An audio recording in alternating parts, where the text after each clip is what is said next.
Hey guys, it's Synchron time. Quasar here, and I have with you today the 250th YCS Synchron deck profile slash overview of how it went. So the tournament had just over 3,000 players, one of the bigger YCSs I've actually been to. And I took Synchron just because of the new support that I recently got in Maze of Memories. So I decided to go ahead and kick it into overdrive and take it to the YCS. Knowing that I would actually face against Kashtira, I actually didn't face against any Kashtira in my matchups. I've lost to mostly Rogue, and that's what usually is during the earlier rounds of the YCS. Usually, either you face against a meta or you face against roguish decks, and nothing really wrong with that. I just was totally prepped out for the Kashtira mirror, not mirror matchup. So let's go ahead and get into the list card by card, and then I'll talk about the matchups and everything. First things first, we're actually going to give out a couple shout outs. The first one is 037 Wolf. I collaborated with him on the live streams and the Wolf Grounds Discord. Link is going to be in the description bar down below. And then the other person is going to be DonaxYGO. He went ahead and did combo videos. I would also like to give a shout out to anyone at the event that was complimenting me, calling me like absolute Chad, you're bringing Synchron to the event. And people from the locals that were cheering me on remotely from over in Portland, Oregon. I really appreciate all of the support and love. That really means a lot. So here is the list. So we're playing triple copies of Star Synchron. Pretty self-explanatory. It's the best Synchron in the deck that isn't Jet Synchron. We're playing double copies of Junk Synchron. The reasoning why I play two is because of Right of Aramesir. So you're not playing the Junk Synchron for its normal summon capabilities. Usually I'm just playing it just because it's a level 3, and in the situation that I open up with more than one copy of just the one copy of Junk Synchron from the Junk Speeder sequence, then it's just a brick. So running 2 is just fine in this deck. Also, the amount of ways that you can search for Junk Synchron with on your mark it's a dual in the tunings. You don't really need 3 copies of Junk Synchron. Then we have the Floor Synchron. I know a lot of people are like, oh, Floor Synchron was bad last year. That's what you think until you actually read Excel Synchro Stars Dragon, and it's actually a decent level 2 just to make Excel Synchro Stars Dragon and special summon Floor back or special summon Jet or Celestial Double Star Shaman. It's really good. Then we're running triple copies of Jet Synchron. This is the best Synchron in the deck now. It's off the list. It's really good in just about any adventure pile, synchro pile deck. Triple copies of Jet. Synchron Carrier. This is actually searchable through on your mark gets at duel, so you really don't need more than one of Synchron Carrier. Same would go for a copy of Junk Converter, and the reasoning why I just play one Junk Converter is because it is searchable through Reinforcement of the Army. It is a good card just to draw, just to get to Jet Synchron and get to a Jet Synchron and Rite of Aramesir combo sequence. You can also use Junk Converter itself just to get a copy of Junk Synchron from the deck, so it's pretty good at 1. Stardust Trail is self-explanatory, really. You're using Stardust Trail for an anti-Nibiru sequence, but also Trail is good because we are running the new Excel Synchro Stardust Dragon. You can special summon herself from the copy of Stardust Illumination, which we run here. And then we're running the triple copies of On Your Mark as a dual and triple copies of Tuning. I decided not to run the Synchro Overtake card.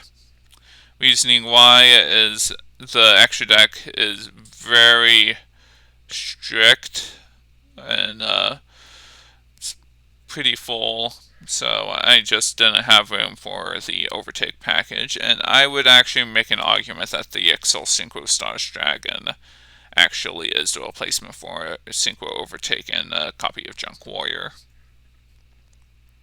And also, it's also a substitute for a copy of Jet Warrior as well. So then we have the Mare for the anti-Nibiru combo sequence. It's more of a antagonist. Like, drawing it really is a issue, but I haven't really opened up with Mare the entire tournament. So running him in a 46 card deck isn't bad. Triple Doppelwarrior, self-explanatory. If you don't know what it does, you obviously didn't play before 2012. So Doppelwarrior is pretty busted in any Synchron deck. So running triple copies of Doppelwarrior is a must.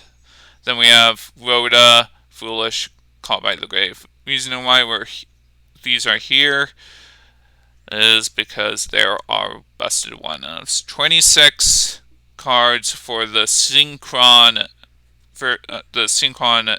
engine, the Synchron part of the Synchron Adventure deck. Then we're on to the Adventure cards themselves. We're playing the triple Water Chantress and the there you go, stay there. Triple Right and the Wandering Griffin Rider and the Dracoback and the Faithful Adventure. So this is your adventure package engine. The way that this deck operates is that this entire deck is all engined. Like 38 cards of engine plus your 8 hand traps. So, and Right really doesn't conflict with anything else in the deck. Like, the first effect of Synchron Carrier does not activate. So Carrier is good with Right. Right is good with Jet Synchron, and Right is good with Stardust Synchron. So it made sense for me to go this route. I think this is probably the best route for Synchron to go until at least Duelist Nexus. Like, this entire deck gets better with the Assault Synchron strategy. So next we have the double Illusion of Chaos and the Magician's Souls. Like, getting more draw power is pretty good. This is searchable through Herald of the Arclight, so getting an extra card if you do negate with Herald is pretty good. So that's why Illusion of Chaos is in here and Magician's Souls. And then we have the hand traps of choice, triple Nibiru the Primal Being, triple Ash Blossom and Joyous Spring, and double Infinite Impermanence. I was really prepped to go up against Kashtira, so that's why I decided to opt to main 3 triple copies of Nibiru. I think, knowing if I had a time machine, I would basically say, oh, go in and cut the Nibiru, side it in, and place the Gamma Seals I have in the side. Because I was just expecting I was going to go up against Kashtira and Sprite. So, and I only fought against 1 Sprite, so that's how it is sometimes. So, extra deck, we have Shaman, Marcher, Herald, Excel Synchron, double Junk Speeder, Librarian, Charge Warrior, Yazi, Stardust Dragon, Excel Synchro Stardust Dragon, the Omega, the Crystal Wing, the Baron D Fleur, and the Satellite Warrior. So this is a really standard 15 card extra deck. I did consider running Cosmic Blazar Dragon. I actually did put Cosmic Blazar Dragon instead of Satellite Warrior, and I did it just because of memes, really. So there were times where I wanted Cosmic Blazar Dragon, but then I was like, okay, this is an optimal play. If I wanted to go the optimal route, Satellite Warrior being unaffected by card effects, and if I wanted to be like Yusei Fudo, I have access to Excel Synchro Stars Dragon and Stars Dragon, so that's kind of like the anime protagonist cards. And then, of course, like Speeder. So, like, moving forward, I'm probably going to go with this extra deck until at least Duelist Nexus. And I'm playing double Junk Speeder just because Kashtira. Like, I was up against Kashtira. I never fought against Kashtira, but I was expecting to go up against Kashtira. So that's why I was like, okay, I better play it safe because I'm going to get mine hacked or go up against Unicorn. They're going to banish Junk Speeder, and I would be going to cry. So usually during testing, they would not banish one of the copies of Junk Speeder. They would just usually banish something like Satellite Warrior or Baron, usually. And then if I did run Blazar instead of Satellite Warrior, they would just banish Blazar for no reason. Side we have the Cupid Pitch. Reasoning why pitches here is because I wanted something to overextend, get into more plays with Cupid Pitch, which is really good. I also put her in the side deck just because burn for time, because your opponent will be reading a bunch of these stuff, because most of the time that this would be their first time going up against the deck, and they would just be reading cards, so I needed something to finish them in time. So, yeah. Triple Gamma Seal, the Sea Turtle Kaiju. This was against a Rise Hard, Shangria. I just didn't go up against Kashtira, so they were here just so I could Kaiju Logia, Kaiju the Dolka, Kaiju the Docklaw. Triple Lightning Storm, double Cosmic Cyclone. The Lightning Storm was up against Trap Tricks or Labyrinth. Didn't face against any. And then, but they did come up well against certain matchups. It came in handy. Cosmic Cyclone. These did come up, and that was just in the event that I was up against a Floodgate, like if your opponent just randomly flipped Anti-Spell Fragrance, or they flipped Macrocosmos, D-Fisher. Even banishing a planet is okay. Or banishing the Kashtira Big Bang Trap. Then triple evenly matched standard board breaker, and then triple anti-spell fragrance because I do not want to get Doc Ruler No More. Usually that is the card that goes ahead and jump scares me, so that's why I side in anti-spell fragrance. Also is useful against some of the rogue matchups too. Even against the Runic Sprite variant is pretty useful because they would just have to play all the quick blaze spells all in one chain, and then you just have the opportunity to just negate. It's pretty useful. So, matchups. We have ourselves the matchups. And then it's going to be round 1. Exorcister. I lost the die roll. she admitted a misplay after I impermed her little main deck monster. So, uh, game 2, she won after I committed a misplay. Usually it was fine. Game 3, I built an Omega Baron and Herald and won. Like, she thought that she could just Emperor Temple, so it was something that I had to explain to her that, hey, you can't negate cards that are activated in the hand. So she probably was new, so I gave her the benefit of the doubt. Round 2. Dino, I did lost the die roll. Let's see. I lost against the usual M board. Then I just built a board. We went to game 3.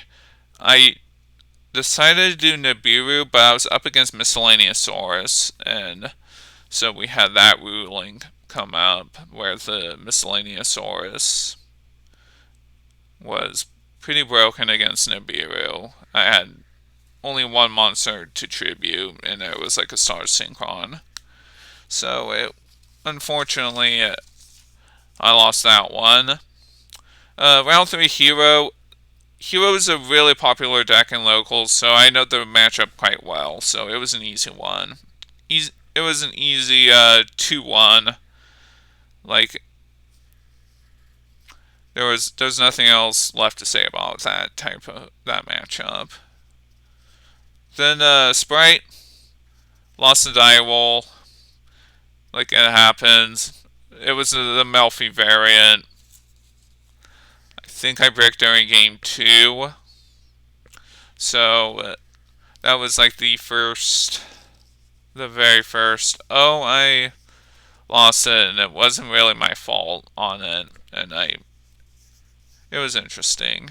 And then my Dolce, I did a misplay, so that is something where I just will never hear the end of. Like, guys, PSA,